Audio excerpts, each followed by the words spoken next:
Muito bom dia, comunidade CL, seja bem-vinda para mais uma edição do Desperta ICL, hoje comigo, César Calejon, na manhã dessa quarta-feira, dia 7 de agosto de 2024, agora precisamente 7 horas e 1 minuto.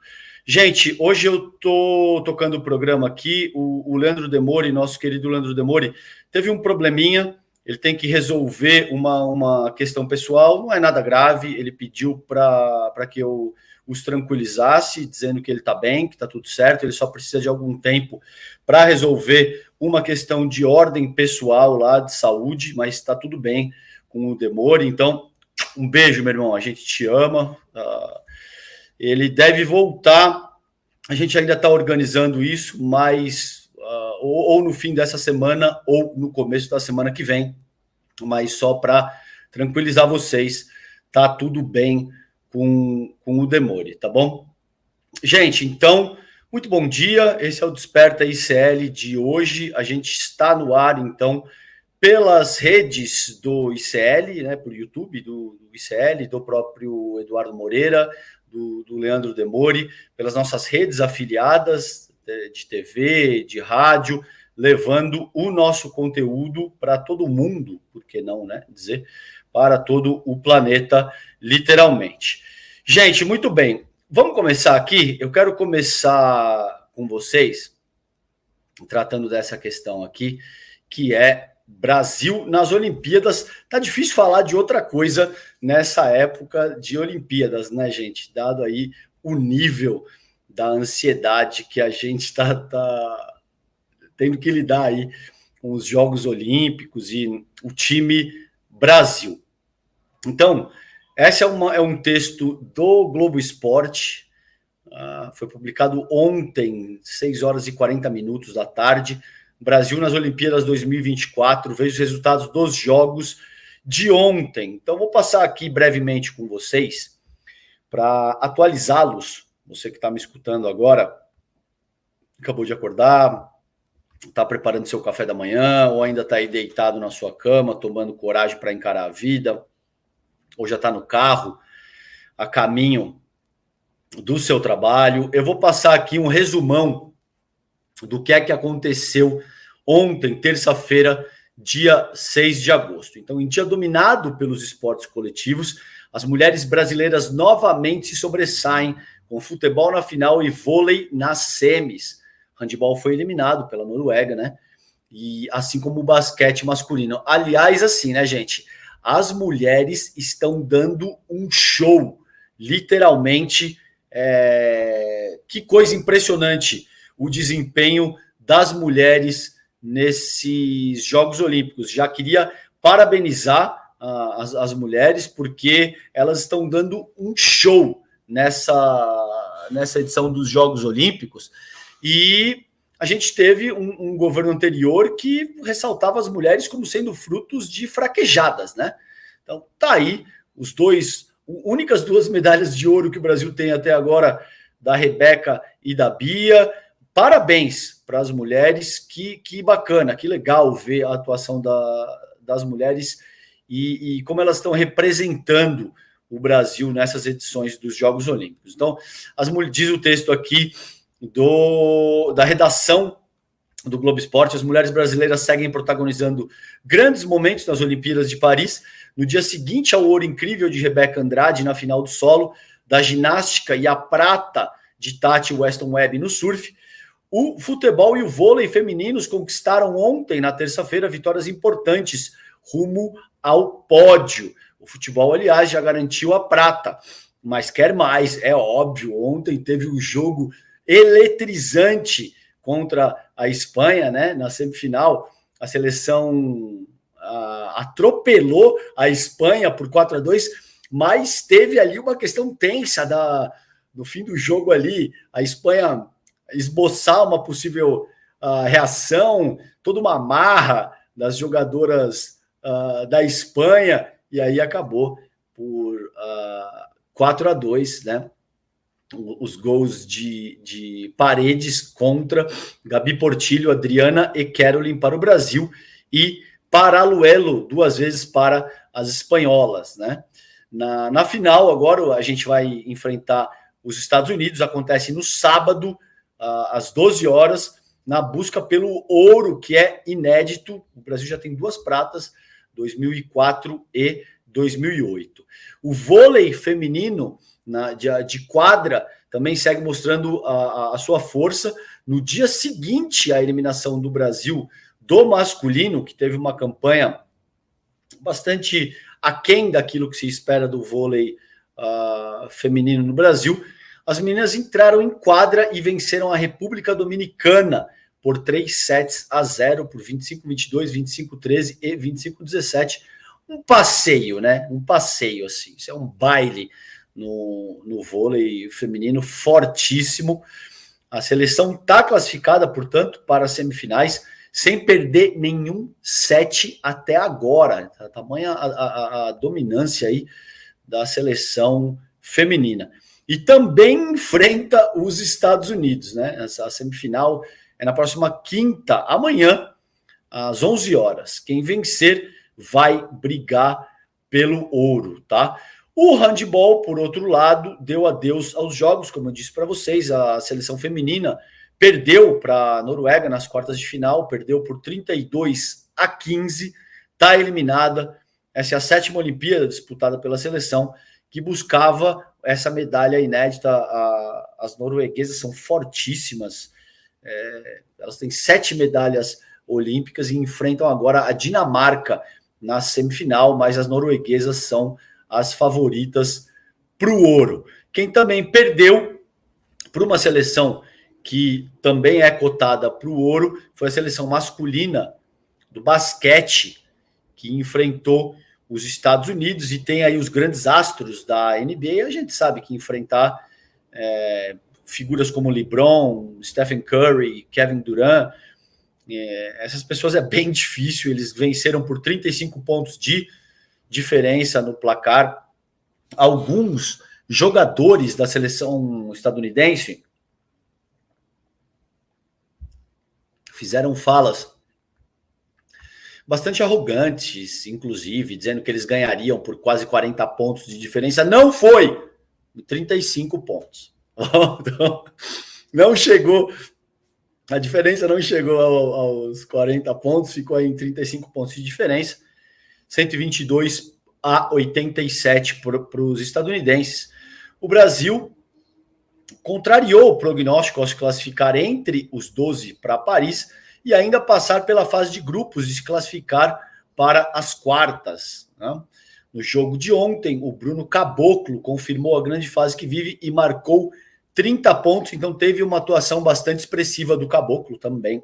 Ele marcou 30 pontos. Os Estados Unidos, por sua vez, seguem reforçando o favoritismo para o ouro. No vôlei de praia, depois de uma campanha invicta em jogos e sets até as quartas de final, Evandro e Arthur foram superados pela dupla sueca Arman e Helvig na tarde de ontem, com uma atuação bem diferente do resto da competição e muitos erros em quadra. Os brasileiros perderam por 2-0, 2 sets a 0,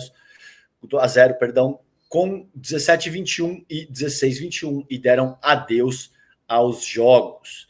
Então, a Dora Varela também ontem participou do final do skate park feminino. Skate park, você sabe, é a disputa que não é o skate street, então é aquele que tem as rampas, que envolve obstáculos e rampas. O street, vocês sabem, é aquele que tem só os obstáculos. Tem rampas também, mas não são rampas tão altas e com ângulos tão incisivos como a gente vê no parque. O parque é o tipo de skate que se assemelha mais ao skate vertical, aquele que é praticado no half pipe. O skate street é o que se assemelha mais praticado nas ruas, com corrimão e esse tipo de coisa, tá? Então, a Varela foi para... Dora Varela, a gente tem a nossa Gabi Varela aqui também. Não, acho que não são parentes. Acho que a Gabi Varela não é parente da Dora Varela.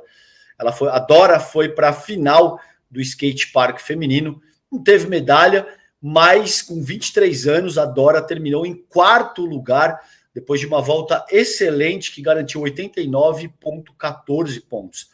A colocação da Dora aí foi a melhor colocação do Brasil na prova feminina do skate park nos Jogos, superando a 7ª posição da própria Dora Varela em Tóquio.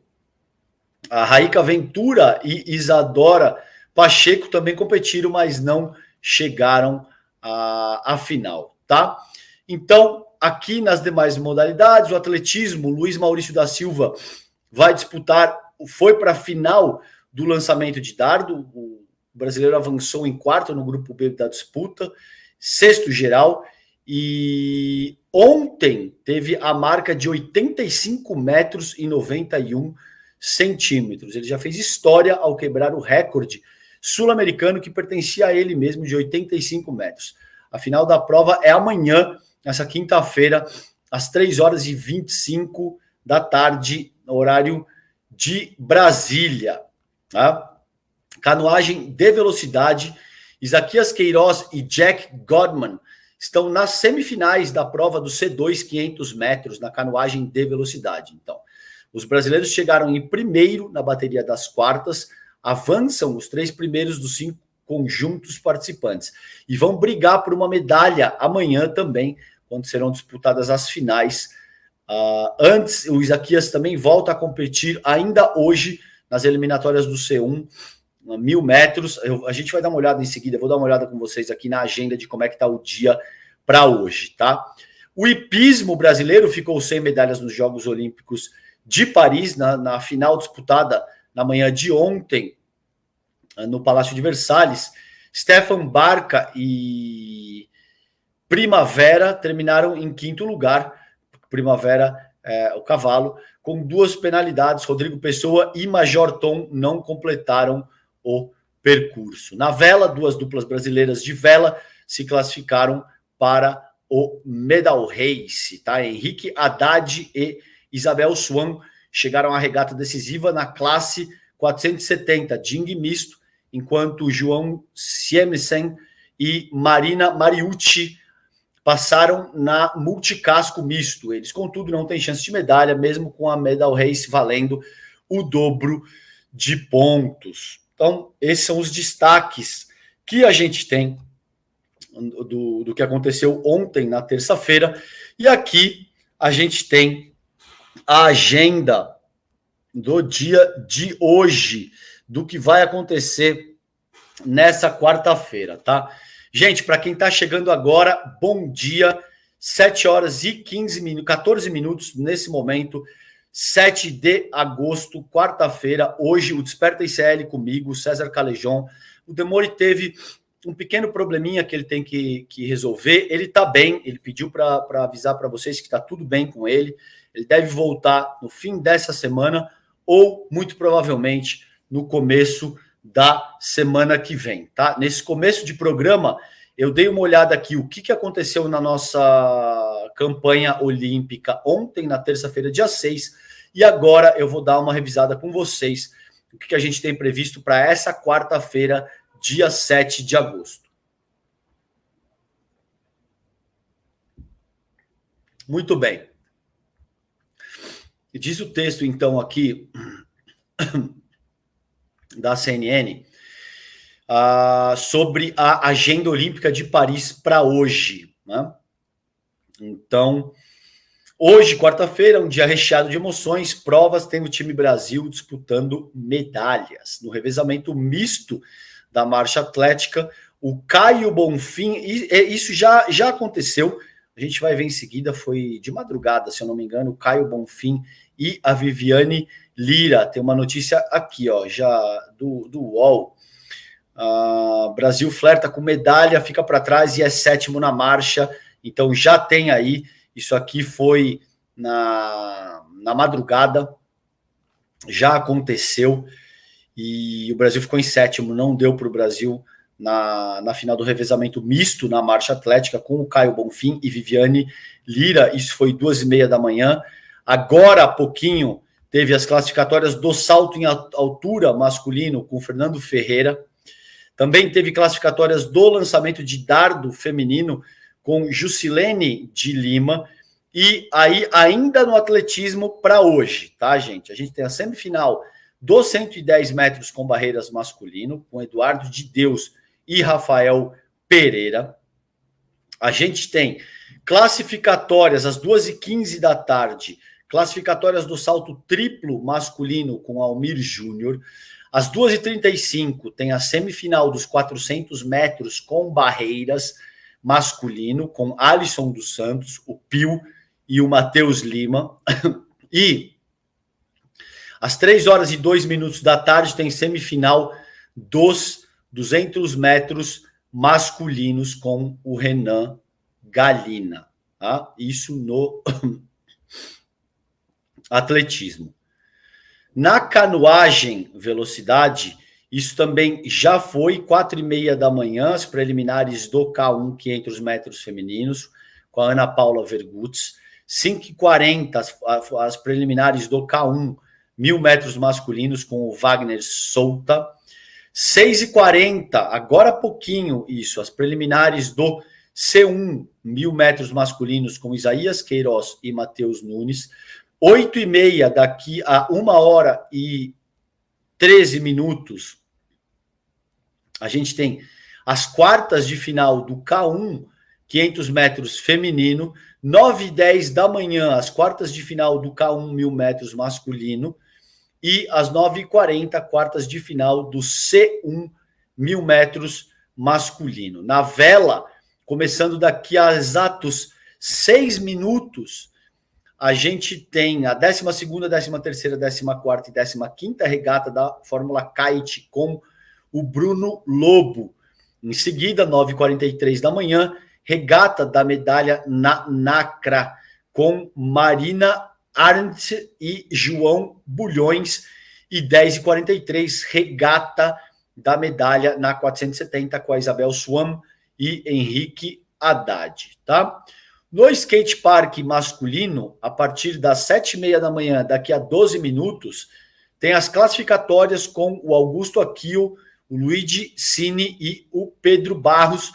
A gente tem chance de chegar até as finais e de conquistar medalha, principalmente aí com esses atletas que são muito fortes. O Pedro Barros é muito forte nessa categoria. O Brasil tem uma tradição fortíssima no skate, tanto no skate street quanto no skate park também. Então, daqui a pouquinho começa, 7h30 da manhã, começa essas classificatórias. Vamos torcer para o Brasil. A partir das 12h30 tem a final, né, dessa categoria aí do skate park. Tênis de mesa, 10 horas. Daqui a pouco tem quartas de final por equipes masculina, com Brasil versus França. E 15 horas tem semifinal por equipes masculinas. Vôlei de praia feminino, 13 horas, tem quartas de final, com Ana Patrícia e Duda. Então, essa é a agenda do que a gente tem para hoje, com o time Brasil correndo atrás de medalhas. Vamos lá, Brasil. Dá para ampliar um pouquinho isso aí, né, gente? Algumas medalhas de ouro escaparam de uma forma tão complicada. A do Gabriel Medina, por exemplo, que poderia ter avançado para a final e conquistado o ouro. Ele era o favorito, aliás, teve aquela bateria que o mar ficou sem ondas e ele não conseguiu surfar e acabou passando o Jack Robinson para fazer a final com o local tahitiano, o Caulivasti. O Caulivasti era um nome, eu apostava as minhas fichas no Gabriel Medina, mas eu cheguei a comentar que o Cauli seria um páreo duro, porque ele conhece a onda de Teahupo ali, desde que ele nasceu, basicamente. Então, ele é um local daquela onda, de fato, um competidor muito forte naquela onda, tá? Então, vamos continuar torcendo para o Brasil, para que o nosso time olímpico se saia bem e a gente amplie um pouco aí as nossas conquistas de medalhas. Essa notícia aqui eu já trouxe para vocês, era só para registrar isso aqui.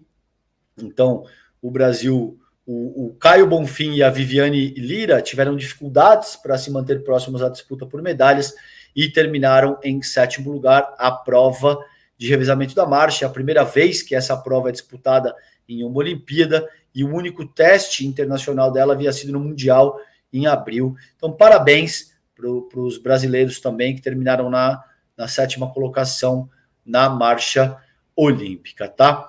Gente, isso aqui eu quis trazer para vocês porque é gostoso, né? É gostoso. enfiar um 4-2 na Espanha, futebol feminino. Elas são as atuais campeãs do mundo e teve aí toda essa marra. Diz aí o texto do UOL, publicado ontem, 7 horas e 15 minutos, a atacante Jenny Hermoso, da Espanha, debochou da seleção brasileira após a eliminação na semifinal do futebol feminino nas Olimpíadas de Paris, ontem, terça-feira, dia 6. Levamos 4 gols de uma equipe que, para mim, não joga futebol. Bem, queremos ir para o bronze. Vamos ver se fazemos bom jogo. Para você, Jenny, Jenny Hermoso, minha hermosa, meu amor, vocês tomaram 4, nem 1, nem 2, nem 3, nem 4. E está dizendo que a seleção brasileira feminina de futebol não joga futebol? Como assim, minha cara? Vocês tomaram 4.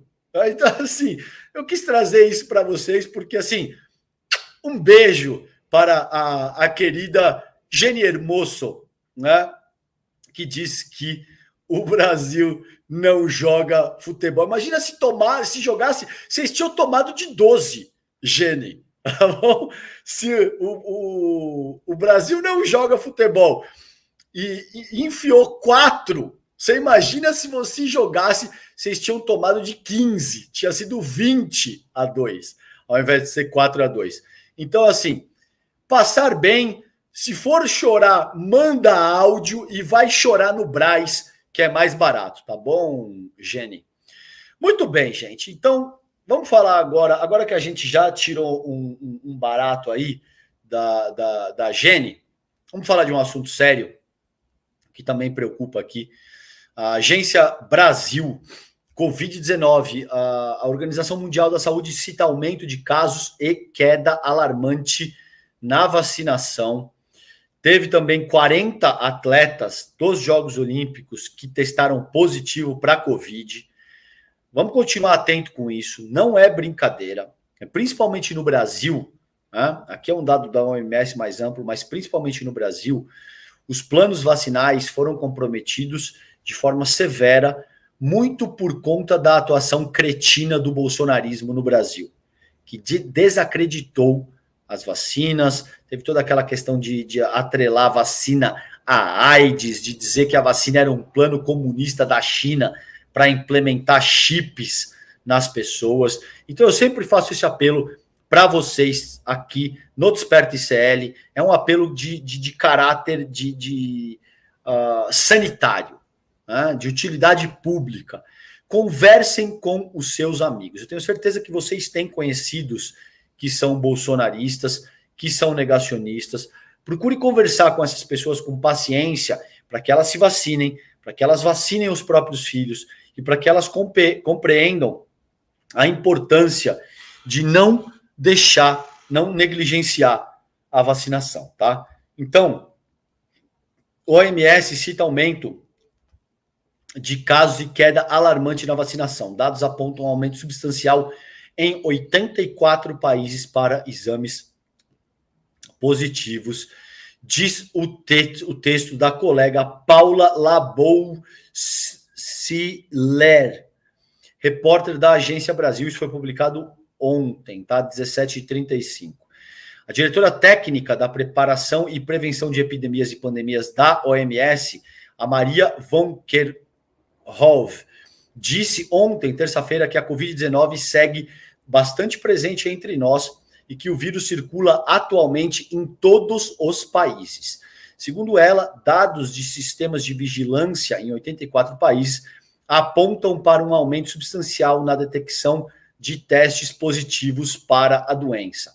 De forma geral, os números mostram uma ampliação de 10%, gente, na taxa de testes positivos para a Covid, mas o índice varia de região para região. Na Europa, por exemplo, o aumento foi de 20%. Além disso, o monitoramento de águas residuais feito pela OMS sugere que a circulação do vírus pode ser entre 2 e 20 vezes maior do que o relatado atualmente, abre aspas, para a diretora técnica de preparação e prevenção de epidemias. Ela diz: isso é importante porque o vírus continua a evoluir, o que nos coloca em risco de mutações mais perigosas. Esse é o problema. Esse é o problema de ter o vírus circulando em ampla medida e de ter governos negacionistas como o governo Bolsonaro ao redor do mundo que negam a eficiência da vacina.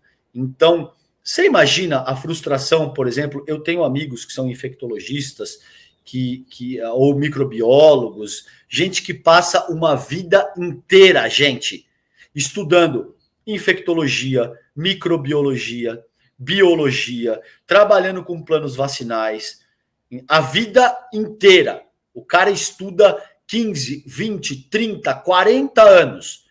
Aí vem um presidente da República, perdão pelo meu francês, um imbecil como o Jair Bolsonaro, e diz que a vacina não serve para nada. E diz que máscaras não servem para absolutamente nada. E isso catalisa a contaminação de toda a nossa população. Teve mais de 700 mil mortos quando da Covid-19, no auge ali da pandemia. E você tem as pessoas negando que a vacina sirva para o que quer que seja, que é um plano comunista, que máscara não serve para absolutamente nada. Gente que nunca estudou nada, tá? Gente que nunca estudou absolutamente nada, que nunca leu nada, que nunca pegou um único livro de microbiologia, de infectologia. E, de repente, viram doutores nessa disciplina, se colocam em risco, colocam as suas crianças, colocam os seus pais, colocam basicamente todo mundo em risco e ainda catalisam um possível processo de mutação que está diretamente atrelado à circulação do vírus no âmbito global. Então, conversem com as pessoas, continuem se cuidando e salientem a importância dos processos vacinais, porque, segundo a OMS, existe um aumento significativo de casos da Covid no mundo, tá bom?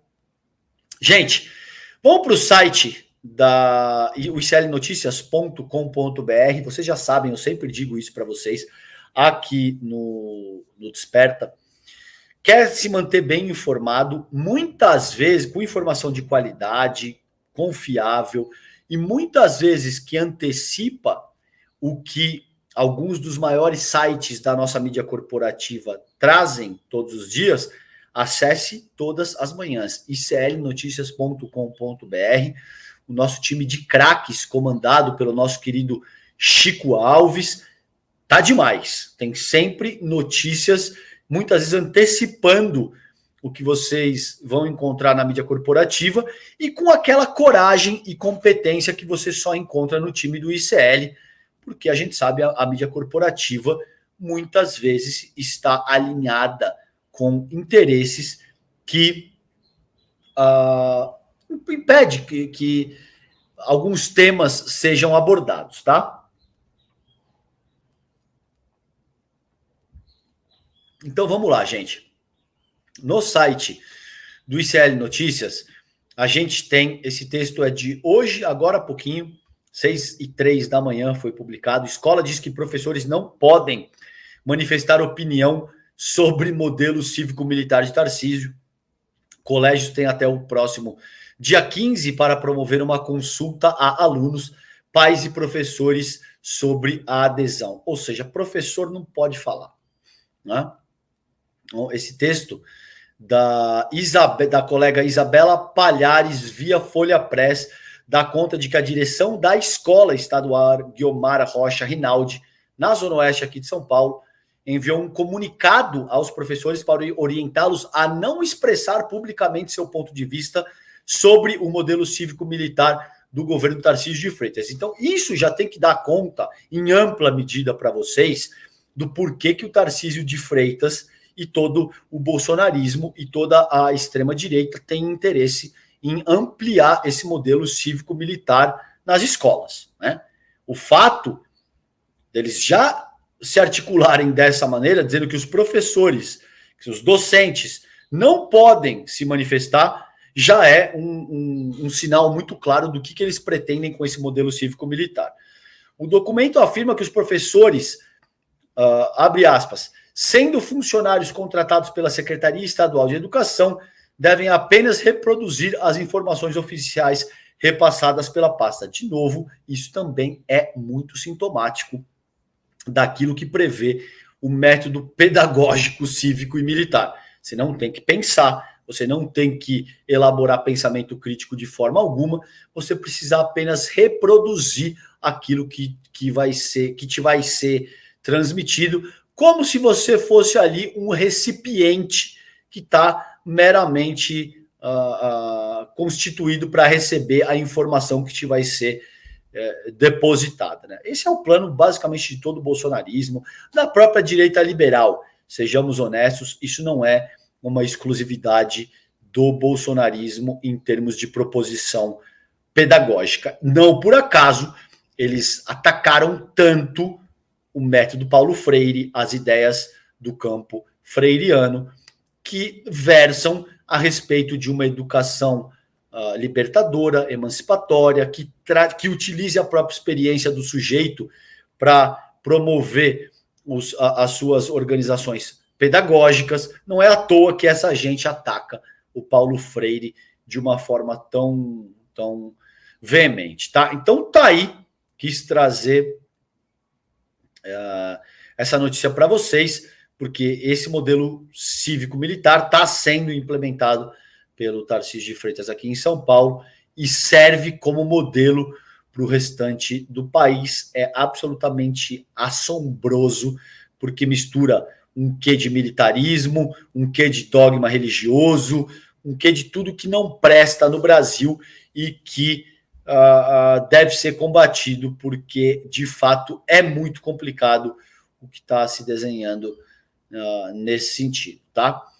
Então, a escola contrariou a secretaria muito bem, parabéns pela coragem, ao contrário do que diz o documento da escola, pelas regras estabelecidas pela Secretaria de Educação, professores e outros profissionais da unidade podem e devem ser consultados sobre a adesão ao modelo. Óbvio, são eles que vão ministrar as aulas sob o tal modelo.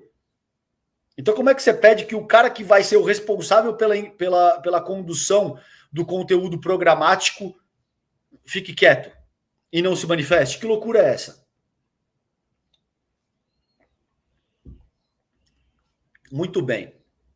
Além dos professores e funcionários, podem participar da consulta alunos com mais de 16 anos de idade e pais e responsáveis de alunos que ainda não completaram essa idade. Na nota enviada à reportagem, a Secretaria da Educação diz também que está aberta ao diálogo e apoia a livre manifestação em âmbito democrático, tá?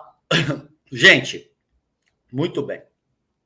Então, vamos ficar de olho nisso, porque é complicado, existe uma sanha tremenda da extrema-direita bolsonarista de transformar o Brasil num país teocrático, militarizado, miliciano, para todos os efeitos, tá? E essa questão das escolas cívico-militares é uma etapa importante desse processo de dogmatização do país pelo qual a gente precisa lutar. Isso é absolutamente complicado, tá? Muito bem, gente. Ainda no site do iclnoticias.com.br, pré-candidato a vereador de Volta Redonda é proibido pela justiça de criticar a CSN. Fora a liminar, Alexandre Fonseca já acumula 7 processos da CSN. Esse texto é do colega Ayam Fonseca.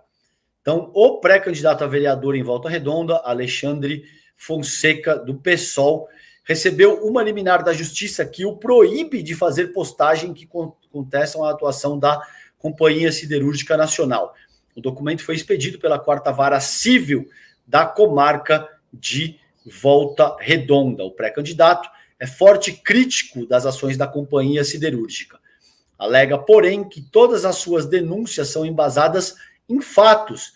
A CSN diz que as acusações feitas por Alexandre em sua página no Instagram VR abandonada não correspondem à verdade. No documento, a empresa acusa Alexandre de publicar notícias falsas em suas redes sociais, difamando a CSN, com pretensão de alavancar campanha para o cargo de vereador, e pede a proibição de novas publicações que, segundo a companhia, seriam falsas, sob pena de imposição de multa em caso de descumprimento. O Alexandre foi entrevistado pelo ICL Notícias, abre aspas para ele, ele diz que considera a decisão absurda, porque ao mesmo tempo que é uma liminar vaga, ela já predetermina o que seria crime, calúnia, difamação, antes de um julgamento formal, efetivamente me proibindo de falar praticamente qualquer coisa, o que, ao meu ver, seria uma censura, ainda mais em um momento tão importante de mobilização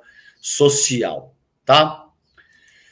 Gente, outra notícia aqui do iclnoticias.com.br, Justiça condena Nicolas Ferreira a indenizar Duda Salabert por danos morais. Muito que bem. Nicolas Ferreira é uma figura execrável que se vale de todos os tipos de expedientes transfóbicos, por exemplo. Vocês lembram? Ele é aquele deputado federal que colocou uma peruca e disse que agora ele era a Nicole, zombando da autodeterminação de gênero das pessoas. É uma figura absolutamente patética, que traz toda essa dimensão do ódio, do racismo, do preconceito para a Câmara Federal. E agora, segundo o TJ de Minas Gerais, o bolsonarista vai ter que pagar R$30 mil de indenização para Duda Salabert. Tá? Então, o Tribunal de Justiça de Minas negou o recurso movido pelo Nicolas Ferreira e manteve a condenação do parlamentar em um processo por danos morais movido pela também deputada a Duda Salabert. Com a decisão da desembargadora Ana Paula Caixeta, o bolsonarista vai ter que pagar essa indenização de 30 mil e, apesar da derrota na Justiça de Minas, o Nicolas ainda poderá recorrer ao STF. Então, também temos que ficar de olho nisso, para que a Corte Constitucional do Brasil não alivie considerando os crimes cometidos por esse parlamentar bolsonarista. Então, abre aspas, o que diz um dos trechos da sentença do Tribunal de Justiça de Minas Gerais.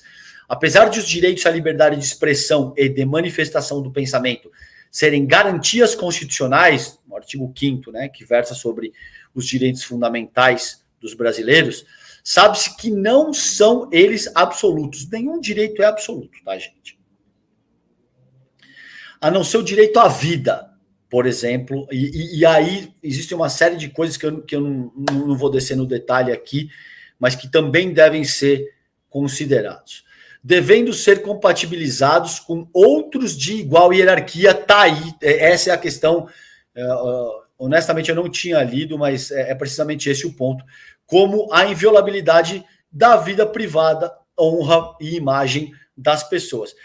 Gente, assim, é tão óbvio, é tão elementar, que é inacreditável que em 2024 a gente ainda tenha que discorrer acerca desse tipo de coisa, né?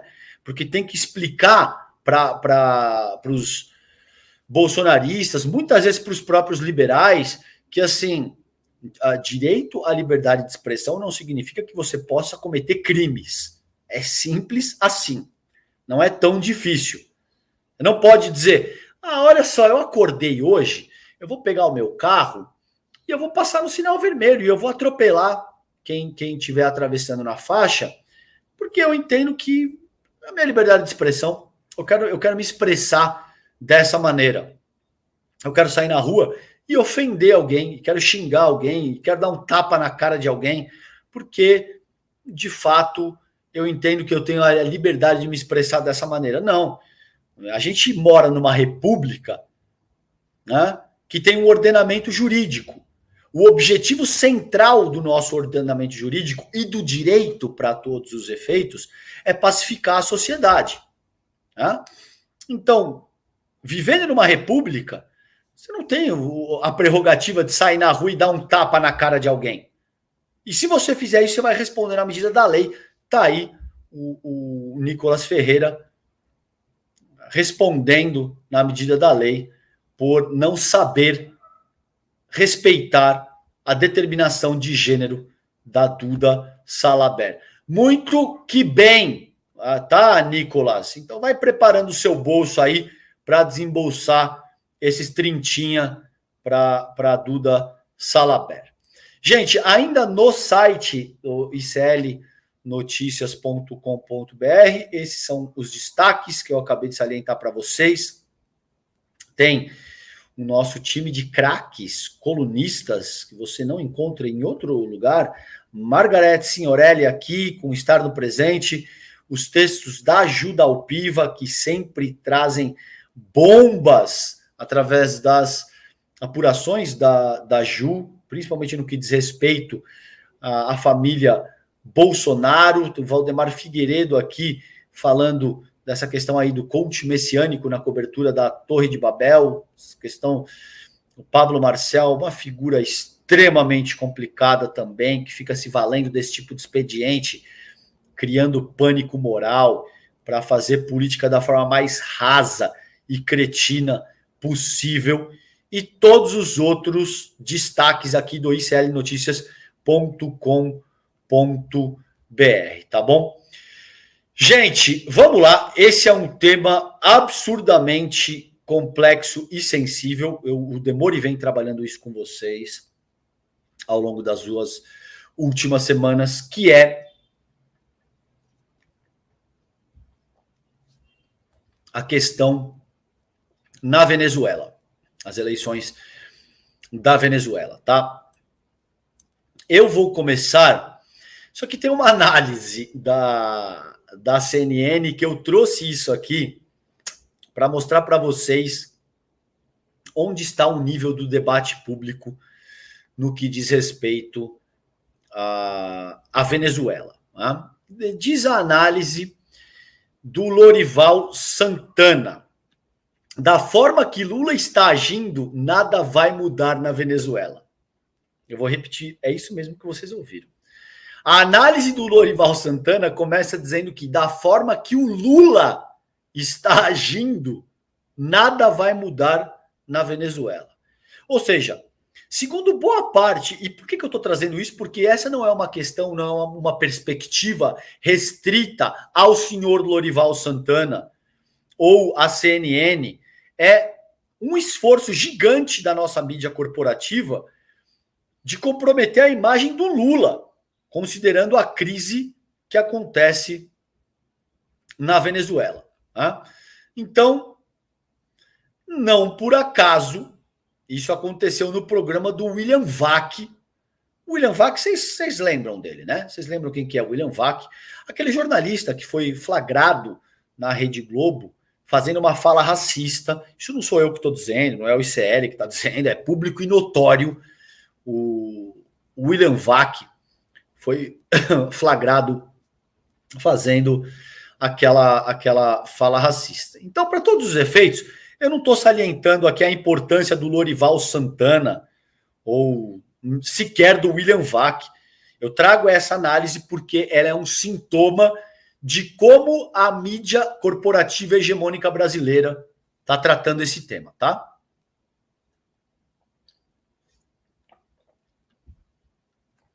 O analista de internacional da CNN, o Lorival Santana, fez uma análise crítica sobre a postura do presidente Lula em relação à situação política na Venezuela. Segundo ele, a forma como Lula está agindo não contribuirá para mudanças significativas no país governado pelo Maduro. De acordo com o especialista, o regime venezuelano continua empregando instrumentos de repressão e utilizando uma fachada de legalidade através do Ministério Público Bolivariano para prender opositores. Santana ressaltou que não há indícios de que essa ditadura se dispõe a sair de onde ela está. E aí ele elogia a atual estratégia da oposição, classificando como a mais robusta que já viu comparando-a inclusive com movimentos de outros países que enfrentam autocracias, como a Ucrânia antes da invasão da Crimeia. Tá? Então, o papel do Brasil e a responsabilidade de Lula, o especialista enfatizou a importância do papel do Brasil e a responsabilidade de Lula no contexto. Segundo Santana, Lula poderia fazer mais para pressionar o regime venezuelano, não apenas por uma questão ética, mas também por pragmatismo político. Ou seja, resumindo, segundo essa gente, a gente tem que estar do lado do Império Estadunidense, a gente tem que dizer amém para tudo que o tio Sam diga, porque senão a gente vai ter problema. Posição boa para essa gente, para nossa mídia corporativa hegemônica em ampla medida, é posição alinhada aos Estados Unidos. Houve aí chanceleres da República, vamos dizer assim, que disseram que o que é bom para o Brasil, o que é bom para os Estados Unidos é bom para o Brasil, automaticamente, tá bom? O porquê que isso é complicadíssimo, a meu ver, gente? A questão da eleição da Venezuela é extremamente séria, existem muitas dúvidas, e seguramente o Brasil, a meu ver, vem se posicionando da maneira mais adequada possível, pedindo transparência e pedindo que as coisas sejam esclarecidas no sentido de observar um pouco mais para ver para onde essa situação caminha. Existem muitas coisas nesse pleito presidencial que despertam suspeitas? A meu ver, existem. Seria ingenuidade dizer que não. Com isso dito, onde estavam esses analistas da nossa mídia corporativa? Onde estavam os ex-presidentes europeus que assinaram uma cartinha exigindo o fim da ditadura, entre aspas, na Venezuela, quando, durante 25 anos, desde que ascende o chavismo na Venezuela, os Estados Unidos vêm sistematicamente criando instabilidade política dentro do país, sabotando, organizando toda sorte de sanções econômicas, bloqueios, etc, etc, etc. Ou seja, a Venezuela é uma ditadura que deve ser condenada. Os Estados Unidos, que por quase 80 anos agora vem invadindo, bombardeando, desestabilizando regimes democráticos eleitos, são percebidos como os bastiões da democracia e do mundo livre. Então vocês entendem o nível de cretinice e de viralatismo que está em jogo nessa ocasião? Ai, César, mas o Maduro é santo? Nem de longe, meus caros, ninguém é santo. Nesse mundo ninguém é santo, tá bom? Já vamos começar daí. E eu já disse para vocês também que existem coisas que são muito complicadas na eleição venezuelana como ela se deu. Agora, daí a assumir a postura de que a culpa é do Lula, de que da forma como o Lula está agindo, nada vai mudar na Venezuela, e de que qualquer país europeu ou os Estados Unidos tem moral para falar de democracia e de lisura e de retidão em pleitos presidenciais, é vexatório, é patético, é vira-lata num nível que é difícil de expressar com palavras, tá? Então, toda a nossa região vem sendo sistematicamente desestabilizada e sabotada pelos Estados Unidos. Isso aconteceu com o Aristide no Haiti, Jean-Bertrand Aristide, no começo dos anos 2000, 2004, se eu não me engano. Canadá e Estados Unidos depuseram o Aristide, mergulharam o país na pior crise que o país já viveu e vive até hoje, para todos os efeitos, tá? Então, veja como é que está o Haiti hoje. Ai, mas os Estados Unidos não tem nada a ver com isso. Tem a ver com isso, sim. Desestabilizaram um regime que não interessava para eles. Eles fizeram isso com o Aristide no Haiti, eles fizeram isso com o Allende no Chile, eles fizeram isso com o Jango no Brasil. Eles fizeram isso fizeram isso com o Evo na Bolívia, fizeram na Colômbia, eles fizeram isso em fundamentalmente todos os países da América do Sul e da América Latina. Olha, e agora que curioso, do nada, eles estão preocupados com a soberania do povo venezuelano. E aí vem toda a mídia hegemônica nacional, com um nível de cretinice e hipocrisia e viralatismo absurdo, dizer que a soberania do povo venezuelano deve ser respeitada. É mesmo, meus amores? Aonde vocês estavam durante os últimos 25 anos que vocês não estavam preocupados com essa questão? De pedir que a soberania do povo venezuelano fosse respeitada. Então, assim, vamos tomar muito cuidado, tá? Para não comprar alguns tipos de propostas de forma absolutamente acrítica. Porque eu sou absolutamente a favor da democracia e eu sou absolutamente a favor da autodeterminação dos povos, independentemente de eu ser a favor ou não. Isso é um preceito constitucional na forma como o Brasil se conduz perante ao mundo, junto ao Concerto das Nações. Então, assim, não venham com esse discurso democratizante, porque isso tem sido utilizado nas guerras híbridas. Não, porque a gente é a favor da soberania do povo venezuelano.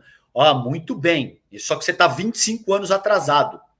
Porque se você é a favor de que se respeite o direito da soberania e da vontade do povo venezuelano, você tinha que ter começado a militar lá no fim da década de 90, quando o chavismo interrompeu toda uma organização societária que dava para uma elite venezuelana o rentismo da área de petróleo.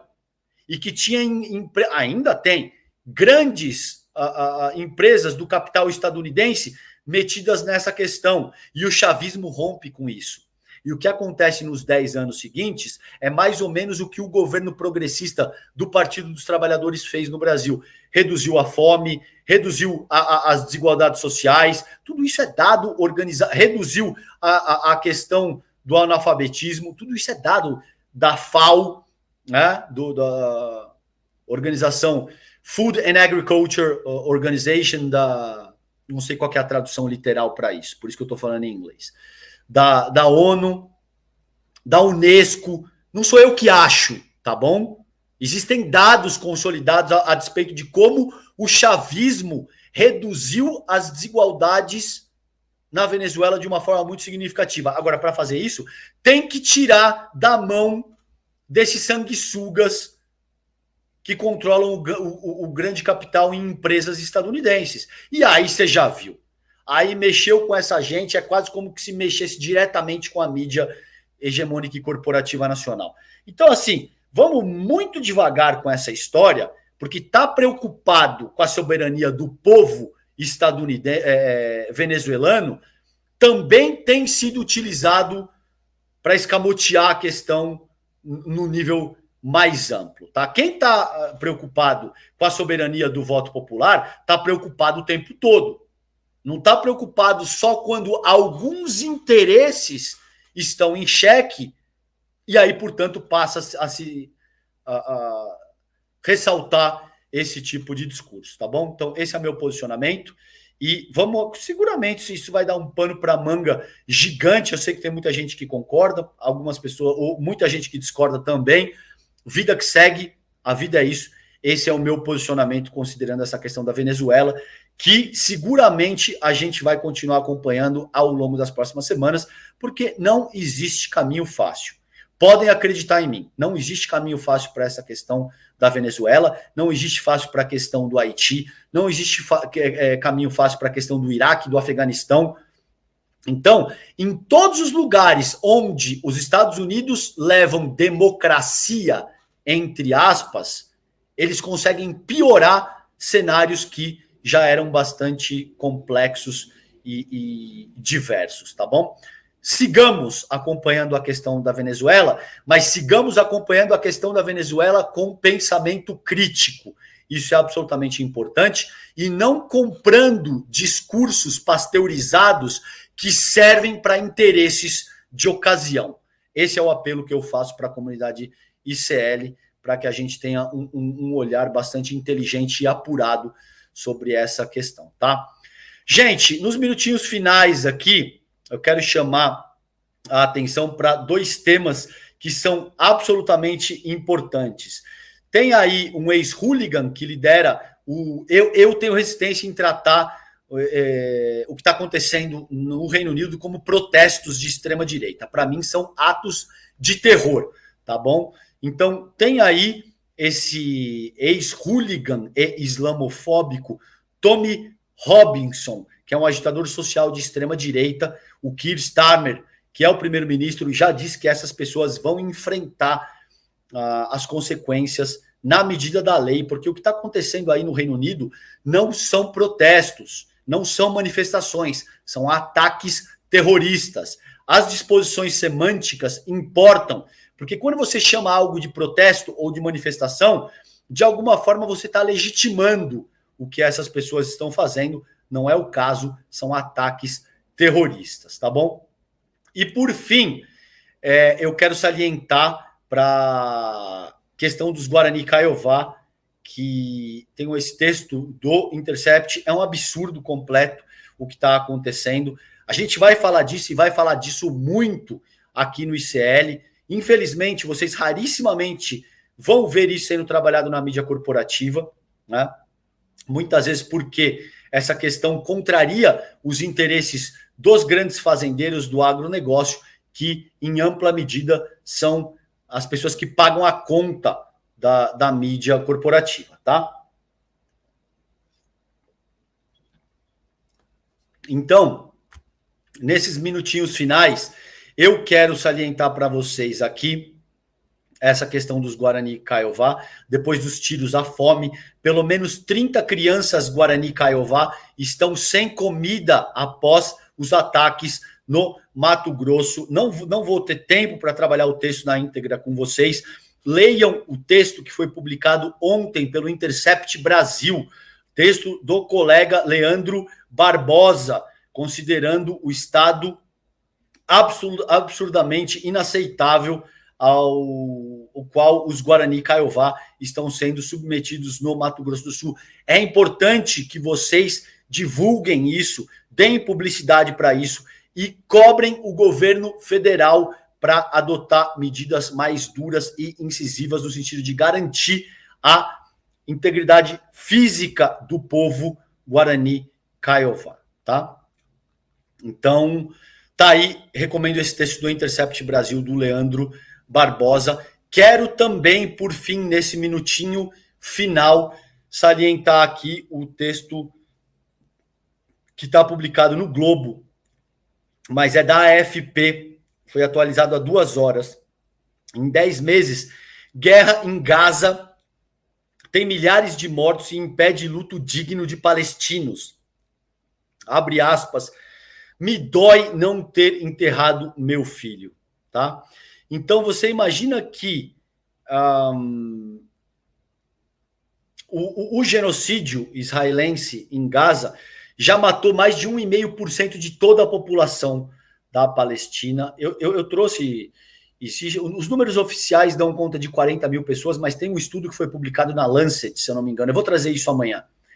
Que dá conta de que a coisa já estaria em mais de 175 mil pessoas assassinadas durante esse genocídio. Imagine a dor que não significa perder um parente e sequer poder enterrar essa pessoa no sentido de elaborar o luto, tá bom? É outra questão que a gente vai ficar de olho também, é o genocídio que já dura mais de 10 meses em Gaza nesse momento, tá bom? Gente, com isso eu encerro o Desperta ICL de hoje. Agora vocês ficam com a primeira edição do nosso querido N1, né? O ICL Notícias, primeira edição. E eu devo voltar amanhã, caso demore ainda não esteja plenamente recuperado. Daqui a pouquinho eu tô no N1 aí com vocês também. Um beijo, bom dia para vocês, fiquem bem. Vamos Brasil, força, coragem e sigamos em frente. Um beijo.